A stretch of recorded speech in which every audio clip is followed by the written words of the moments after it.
Very good evening and welcome to Times Exclusive. My name is Elvis Howahowa. This is a program where we talk to different figures from different fields in our society. And this evening we're speaking to Mr. Leonard Chimbanga. He's Ward Councillor for Soche East. We'll be back very shortly because this program is brought to you courtesy of Rainbow Paints. I love brilliant green on my walls. I love signal red, sweet lime, electric blue. I just love golden yellow. You get all that and more at Rainbow Paints. Imagine a water-based paint that is water resistant. Imagine a paint that is absolutely washable to remove dirt. And it guarantees you 10,000 cleaning scrubs over its lifespan without losing its luster. There can only be one paint that does just that. And that paint is acrylic sheen. Get yours today at all leading hardware stores. Rainbow Paints. Peace of mind. Part of the deal. All right, let me introduce to you Mr. Chimbanga, or Councillor Chimbanga. He's going to tell us what party he's really representing because he's here to talk to us about that particular issue and many other issues. Mr. Chimbanga, a very good evening and welcome to Times Exclusive. Thank you very much. All right, before we get into the main issues, let's get to know you. Who is Leonard Chimbanga, or Councillor Leonard Chimbanga? Leonard Chimbanga is a councillor for Soche East Ward and Blantyre City South constituency, but also formerly the deputy spokesperson of UTM, and also I was a member of the National Executive Committee, and now I've ceased to do that. Now I've rejoined the DPP. Okay, fine. How did you get interested in politics? Why did you choose politics? First of all, as a young man, I love this country, and I've always believed that the youth must take part in running the affairs of the state. So I got interested. I've been following, but also I've been reading quite a lot, and I've always been inspired by some of even our own people, our local heroes. We had the late Leke Banda, who started politics when they were quite young. Even the former president, Dr. Bakiri Muluzi, these were young men who served under Kamozo. And even the likes of Chilembwe, these are people who were young men who took part in the struggle to fight for Malawi. So I felt that, you know, as a young man, you can't just sit on the sidelines and complain. I've seen a lot of young men who are complaining on social network, Facebook. You know, they complain about things not being okay, the challenges that we are facing as a country, but they don't want to do anything about it. What they can do is simply post on social media about what they think is going on wrong. So I decided to be active and take part. So my political journey, I can give credit to a lot to UDF because that's where I can say I started learning, but also I've got a very good friendship with the former Minister of Health, who is also the President of United Democratic Front, Tupere Muluzi, who, you know, invited me to join the Agenda for Change. We did our thing in 2014, run up to the general elections. I was inspired by the whole thing, and I thought I need to take part, and we did what we had to do. Then after that, I moved on. I kept, you know, growing. I wanted to grow. I wanted more space, and I was invited by one of the few people I respect in this country, Honorable Moses Kunkuyu. We started out a pressure group, and we were, you know, dealing with issues, but at the same time, it was quite a small platform. We didn't have the mandate from the people, so I figured that, you know, with the transformation that I envisioned, it was difficult to be able to make an impact. So I decided to go at a bigger stage. So I was also approached by DPP, and I joined DPP. Okay, fine. Yes. Let's talk about your sort of politics, your type of politics. What sort of politics do you believe in? I believe in transformational type of politics. Yes, that is where we need to change our mindset. We need to be able to, you know, to do things in, you know, complete change the way our politicians have always done things. We as young people, I believe there's so much that we can contribute. I've always been against maybe the use of the youth. They're sidelined. Sometimes they're reduced to mulatto boys. Sometimes being painted, sometimes being used to beat up political foes. I don't believe that's the part we're supposed to play. We need to be given leadership roles, and I've always been grateful to the UTM where I was elected. I was one of the few young men who were elected at the National Convention into a very powerful position as a deputy spokesperson of a major political party. And I believe that's where the youth belongs. They must take up leadership positions and not just being used in other like gangsters, that's what I believe in. Okay, fine. Let's talk about the Transformation Alliance. Was it really there for the people, or was it just something that you decided to get into in order to attract attention? What was that alliance about? Transformational Alliance is like a college to that raise up young leaders. It's still there, and it's meant to groom young leaders. And I don't think it was just for attention. We raised the issues, and I think yes, we got the attention. But when I joined TA, when we formed TA, you must understand I was coming from also a major political party, United Democratic Front, which also has governed. They are champions of democracy, multi-party politics in Malawi. So it wasn't really just about attention, but rather to be able to hold maybe government accountable, but also to raise up issues. We were able to raise up issues, and we interacted with government. At the same time, we were able to learn from other young leaders in Africa, Southern Africa, the likes of EFF, but also DA. We were in contact with them. We've learned so much from them, but also from MDC in Zimbabwe. So I believe also that is the direction we ought to take as young people. No, you've been jumping ship quite a lot. You can't call that jumping ship. Transformation Alliance. Transformation Alliance was a pressure group. Transformation Alliance. So you can't call that a party. Transformation Alliance. Then you went to the DPP. You went to the UTM. You're back to the DPP. I can explain that. Okay, fine. Where are you heading? What's that? No, that's a very, very important question. First of all, I believe in transformational politics. I was attracted to, first of all, when I was in TA, it was really about transformation. But we were a pressure group. We were not a political party. As a pressure group, you cannot contest in an election. So as someone who obviously wanted to run for office, it meant that I needed a political vehicle. And but also at the same time, I believed in the manifesto, but also the development that that was being touted by the DPP government. And I believe that it was a bigger platform, and I joined DPP. Now, if you talk about why UTM, there were a lot of people who were excited. I was also excited. We got carried away because of the message that was being sent about transformation. I believe that's what the country needed.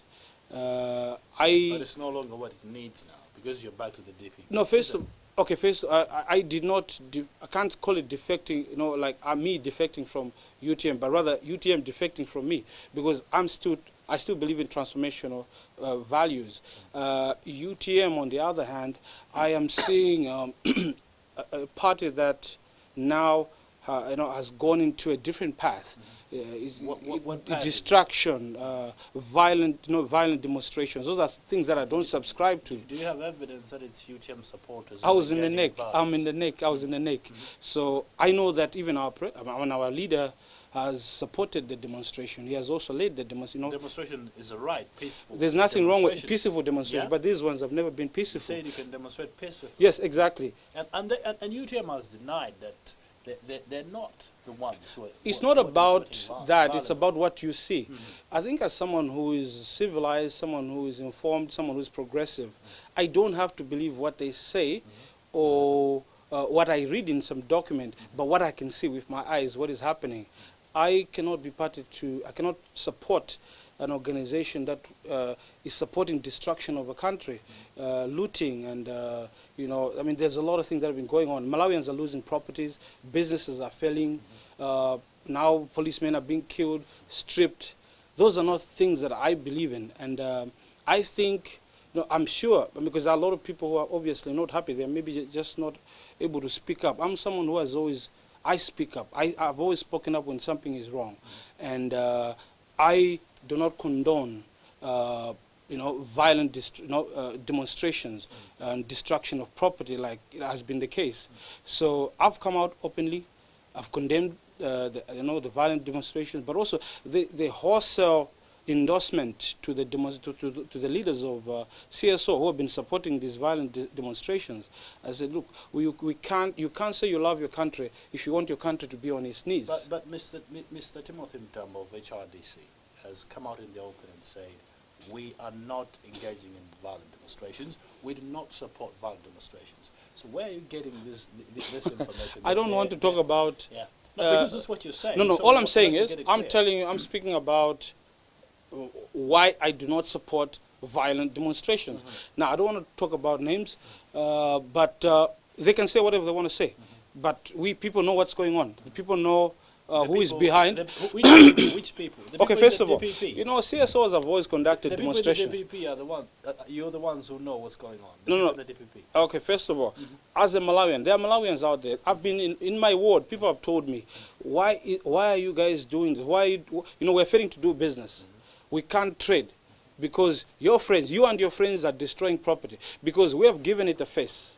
You know, our leader comes out, you know, dressed in camouflage. You know, he's out there. You know, he wants, you know, let's go and march. Now, I'm sure I actually agree with the right to demonstrate. People must be able to demonstrate, but peacefully. But if your right means that you have to destroy other people's rights, because people have got also a right to earn, you know, to economic freedom. People have to trade. People have to do business. Now, if you are saying we have to destroy this shop, we have to smash this, we have to kill this person because that is our right, then I think that's nonsense. So I'm saying I don't want to be party to that kind of, you know, if I knew that UTM would be supporting the violent demonstrations, I wasn't going to sign up for it. UTM hasn't come out to say... It's not about coming out. I was speaking, look, I was speaking for the party, so I know better than you. Again, second, if you can go, it's on record, that we've endorsed demonstrations in the past. But not violent demonstrations. Yeah, you can say something else, but we don't have to look at what they're saying, but what is happening on the ground. You see, CSOs have always conducted demonstrations in the past. They've never been successful. You have 3-4 people marching. And then after our endorsement, our leaders' endorsement of the demonstration, now our people were going because they believe this is their right, yes, and I believe that is good.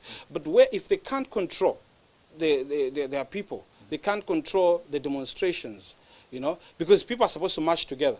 Now, if we are demonstrating in this street and then shops are being looted at the back, because those shops don't get looted on their own. It normally takes place during the demonstrations. So this is why I'm saying I don't think, I personally would not want to be responsible for the destruction of property. I've seen, I mean, it's right there, I've seen Chipiku shops, you know, being looted, destroyed, I mean, all over the place. And people say, no, it's freedom. I don't know what kind of freedom is that. So I'm saying, look, I don't think, for me, that's not transformational. I think they have moved away from, I mean, first of all, if you look at the messages that we were giving before the elections, during the campaign period, you know, we were not talking about violence. We were not supporting violence, you know. I've heard of leaders, CSO leaders, you know, using derogatory language, foul language towards the office of the president. And now you start asking yourself, I mean, are these people leaders? You know, they're full of, I mean, some of the things that they say, you wonder, it's not about the person who is occupying the office. It's about the president. The office itself has to be respected.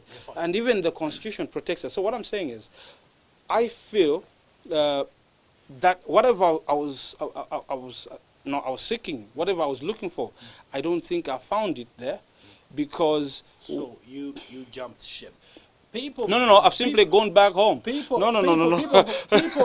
People in your constituency voted for you on a UTM ticket, right? First of all, No. people voted. No, correction. Yeah. People voted for me as an individual. On No. what? No. On First, what? correction.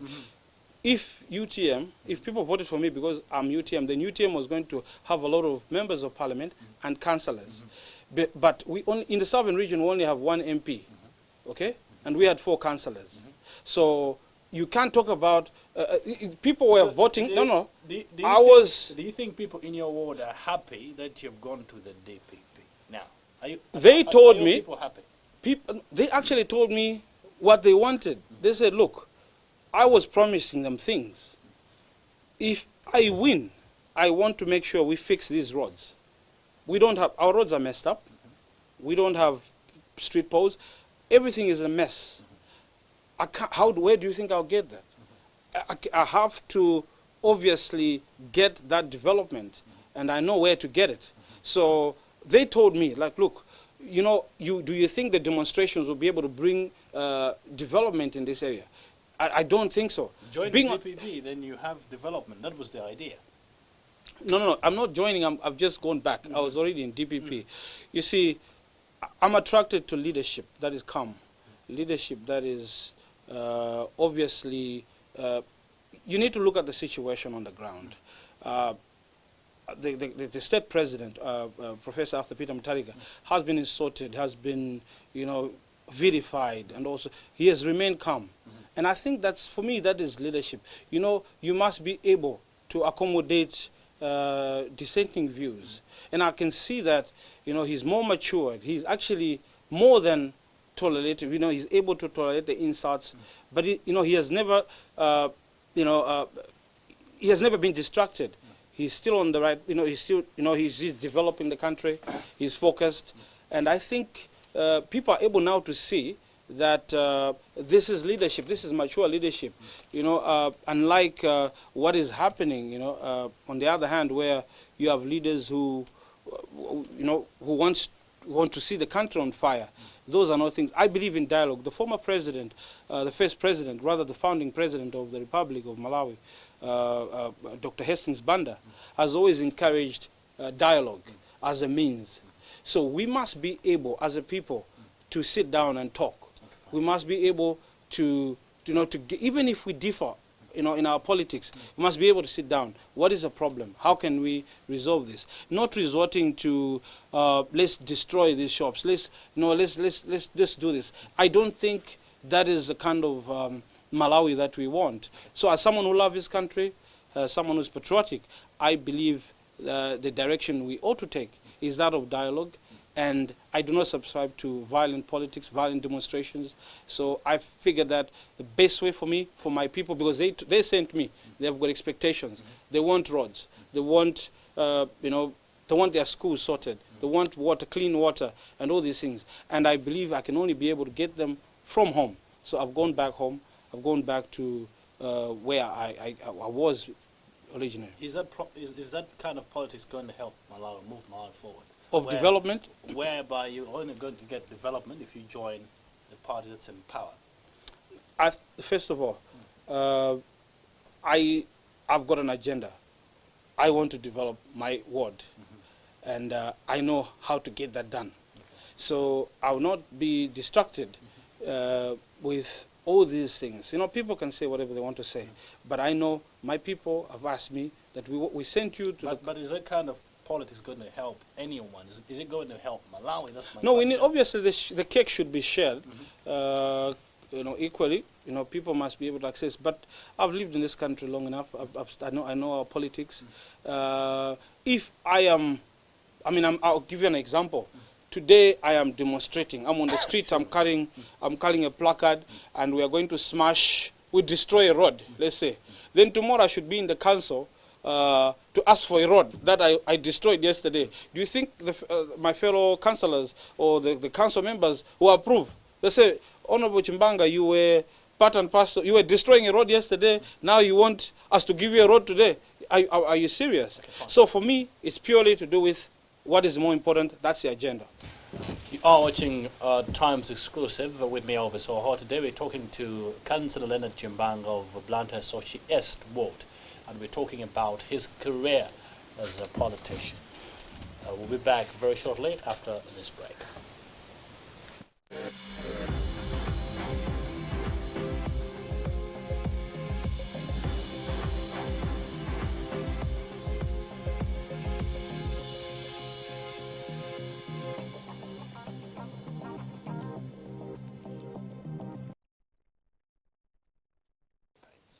I love brilliant green on my walls. I love signal red, sweet lime, electric blue. I just love golden yellow. You get all that and more at Rainbow Paints. Imagine a water-based paint that is water resistant. Imagine a paint that is absolutely washable to remove dirt, and it guarantees you 10,000 cleaning scrubs over its lifespan without losing its luster. There can only be one paint that does just that, and that paint is acrylic sheen. Get yours today at all leading hardware stores. Rainbow Paints. Peace of mind. Part of the deal.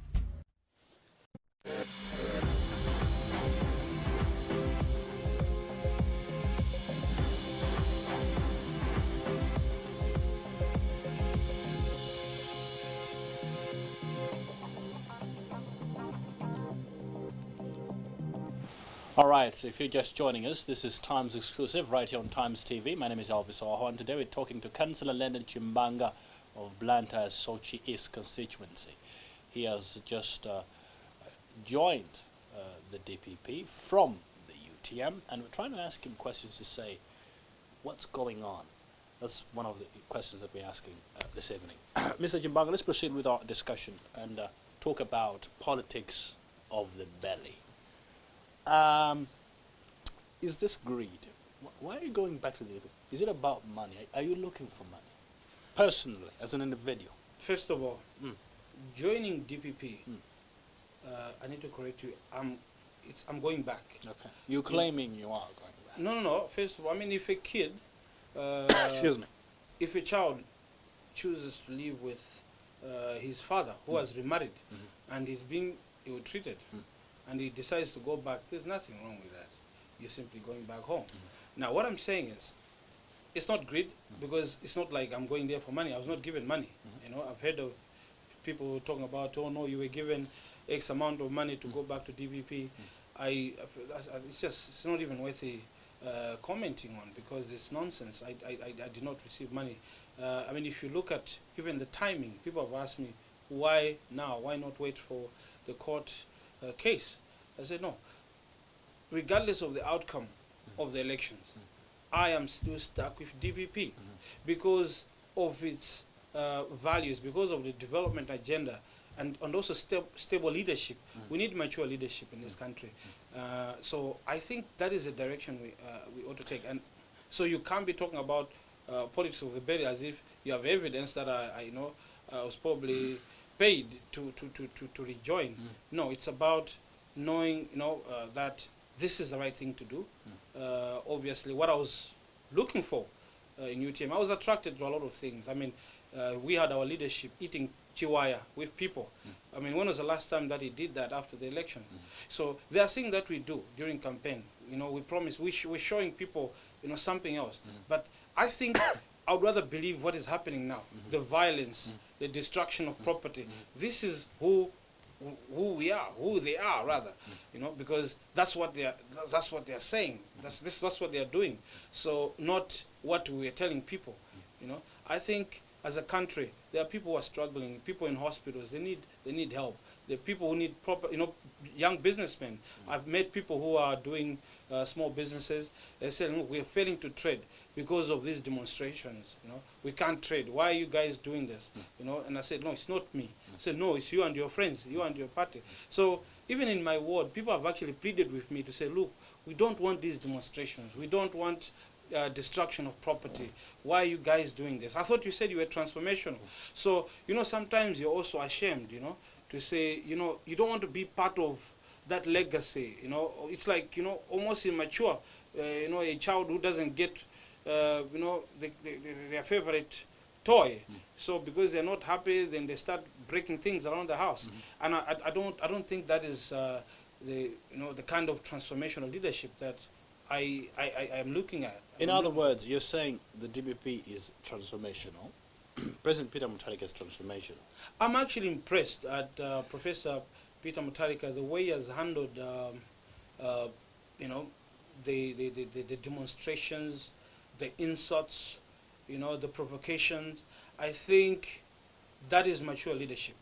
Because as a country, let's face it, we've had, leaders in the past. In fact, even across Africa, I know how other leaders would have handled some of these things. And I think he's very patient and he's very calm. He has never, retaliated. He has never, given them the same treatment they're giving him. And I think he's very calm. So for me, I see that as, mature leadership. But is it transformational leadership? Because people have complained and say this is the worst president we've ever had. The worst.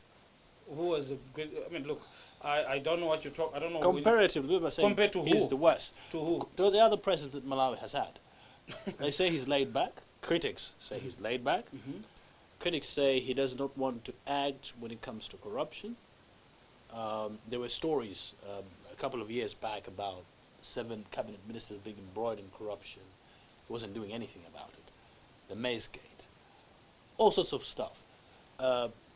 And people are saying he has presided over one of the worst or the most corrupt governments this country has ever had. That is a narrative. How transformative is the DPP, Mr. Chimbanga? Okay, first is of it all, really transformative? maybe this is a narrative you, as a media house, you are, you're selling, because as far as I'm concerned, I know that this country, right now is experiencing, the best road infrastructure in the country.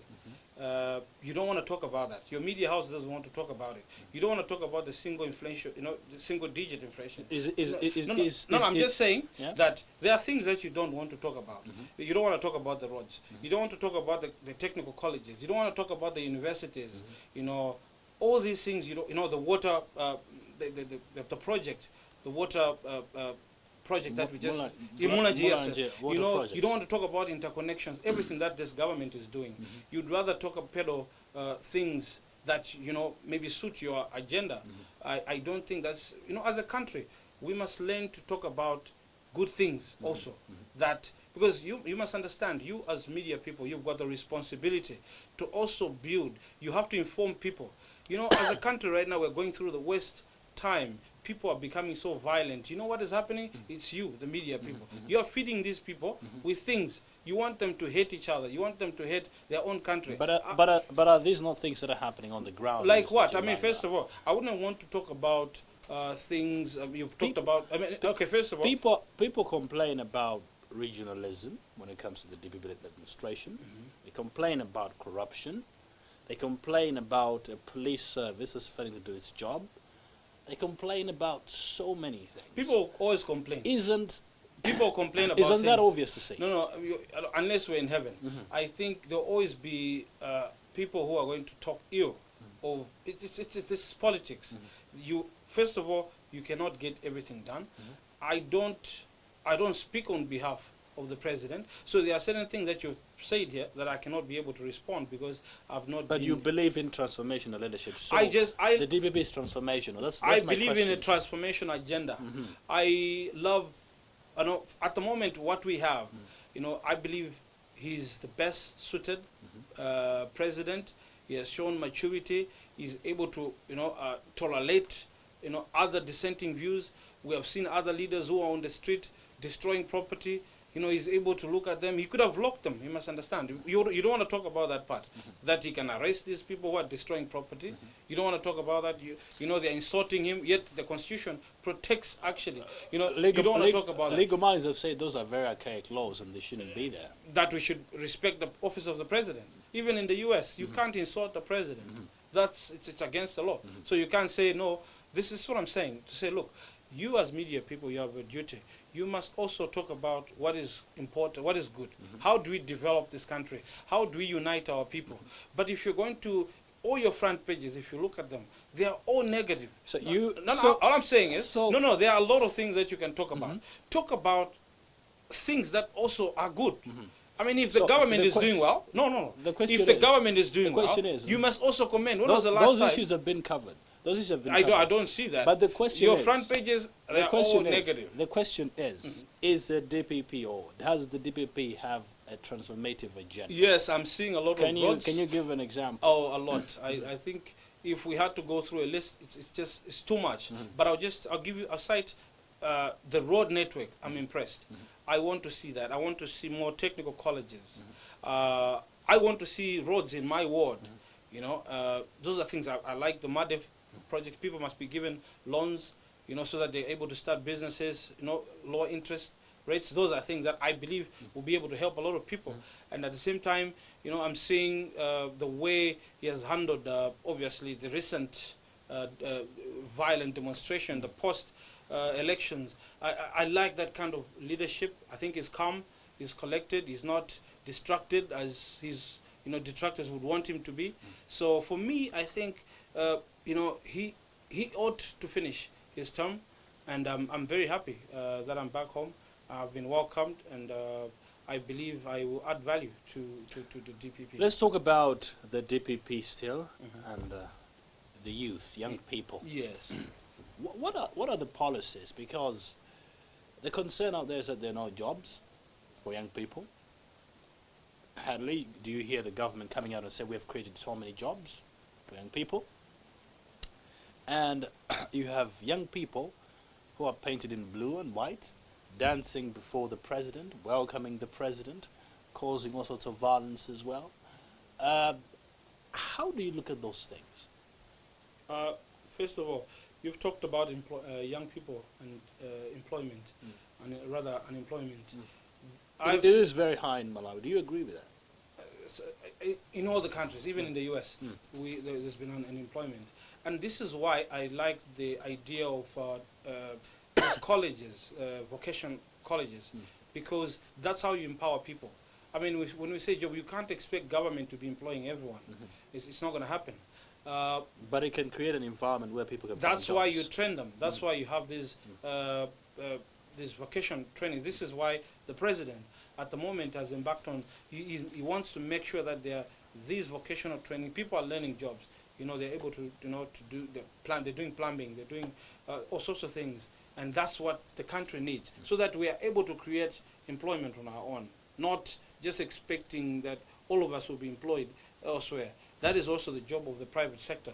And to do that, you need obviously a stable economy, which these violent demonstrations are actually, you know, they're not going to help the case. Because as a country, if we want to attract investors, the country has to be stable. But there have not always been demonstrations, and investors were hardly coming to Malawi. No. Because the concern by most of them people are parking. I know. The concern by most investors has been corruption, energy problems. How do they come to a country and invest where you have electricity that's going off every now and then? Yeah, but this is, I mean, you're aware that the government is working on interconnection from Mozambique. Those are efforts. I'm aware that there was, I think, Americans under MCC. They've been working is Kamamba project. Those are things, they don't take time, it's not an overnight thing. So this is why I'm saying, I think also the media, you are those issues, I tell you the truth, those issues have been covered, but now the question is, you're not covering them well enough. You are advancing more. You're advising violence. Can an investor come and invest in a country where there is no proper electricity? No, it's going to happen. Where there is corruption. It's going to happen. No, corruption is everywhere. And I know that this government is fighting corruption. I'm aware that people under, cash gate, a lot of people have been convicted. People have been tried every day. I mean, even you can check your records.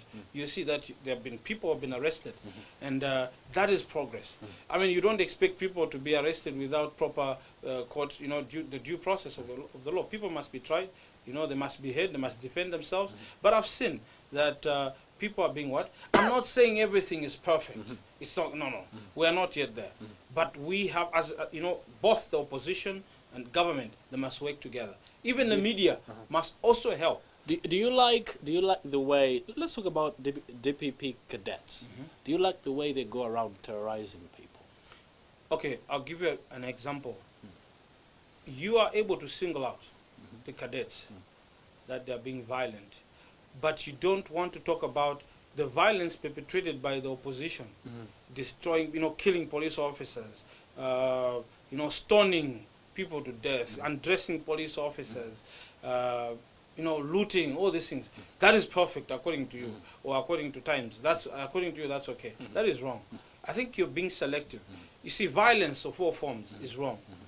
Whether it's perpetrated by us, DPP, youth cadets, or it's perpetrated by, MCP or UTM, or whoever it is wrong. It has no place. And those who are caught must obviously face the law.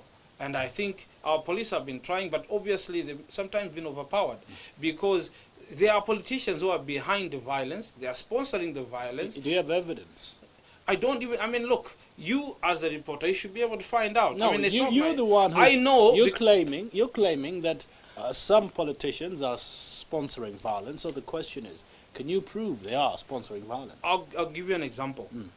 I know that sometimes, in fact, not even sometimes, a lot of times, some of these CSOs, they are sponsored by, people elsewhere. Sometimes if a regime, changing the regime, that agenda to change the regime, and they finance these guys, they go there and demonstrate. Most of these guys are paid, they are fully funded. They can do demonstrations the whole year. You know who's being fooled? The Malawians who are following them. These leaders are being paid. They are happy. Some of these leaders have got, they'll be paid for life. They are paid until the day they die. They come here to to demonstrate. They've got bodyguards. They sleep in a 5-star hotel. Okay, take pictures there. They've got English breakfast, some nice bacons, and they're saying, let's go and demonstrate. They've got bodyguards. You and me are just joining them.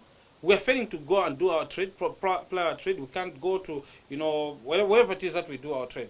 These guys, they are leading you, but they are taken care of. They are fully funded. So I think it's hypocrisy, because they know that, we're distracting the country. We're destroying the country. People who love their country must never do that. I think people must love their country to be able to say, okay, fine, this is a problem. Can you please sit down? This issue is in court. Why can't we wait for the court? Not you being the judge, the executioner, the jury yourself. You can't do that. So, in other words, you don't want to be held accountable as the DPP. You don't want people to criticize you or No. I think you do that a lot. You're doing a good job. All I'm saying is, I think the finger pointing has to stop. So as a country, let's accept it that we are at a stage, Malawi is at a stage right now that needs a lot of healing. We need to work together.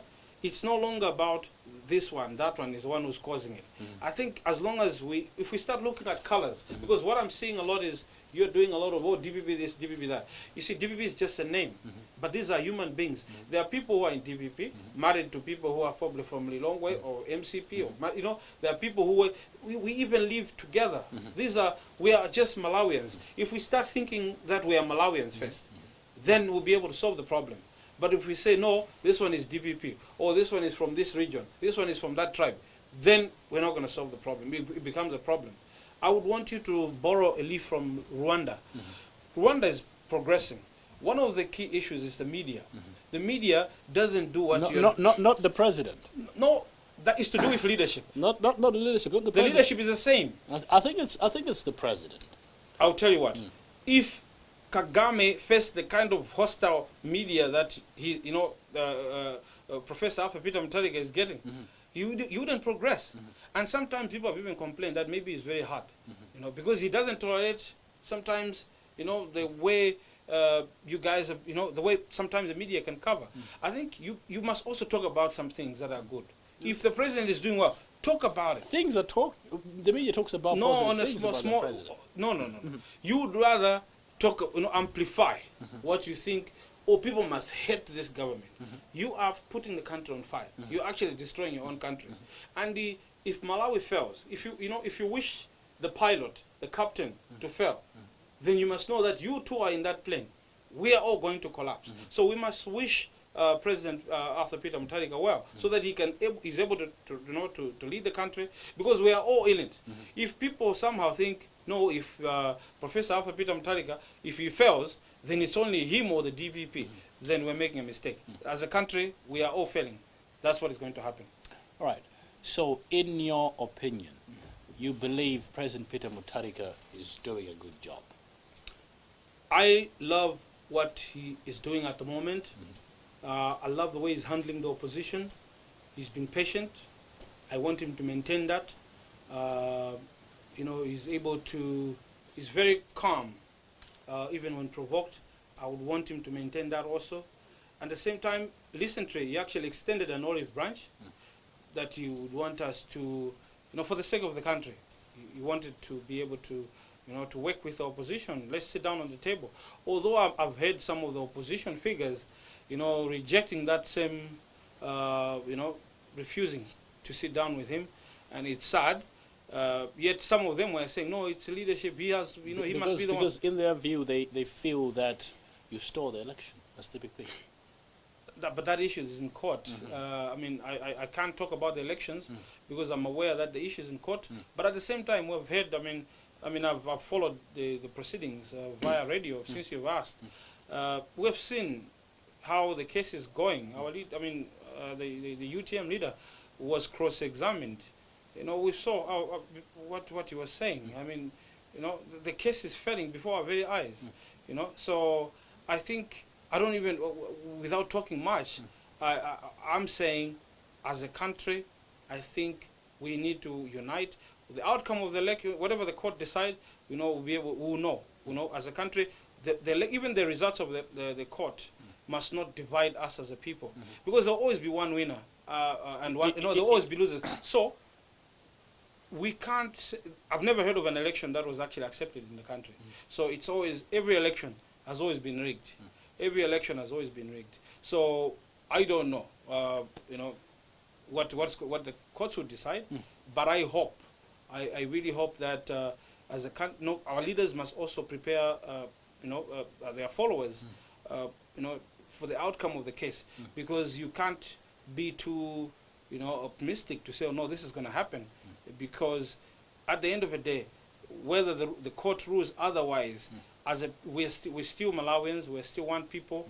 We must be able to accept there can only be one winner, and accept that that person, you know, has a mandate and they must lead. Because let's just say the court says X. Okay, we're not going to go there. But let's talk about now, lastly, your message to young people. You're a young man. What sort of message are you sending to young people when you leave UTM, go to the DPP? Should there really be politicians in the future? No. First of all, like I've said, people must have.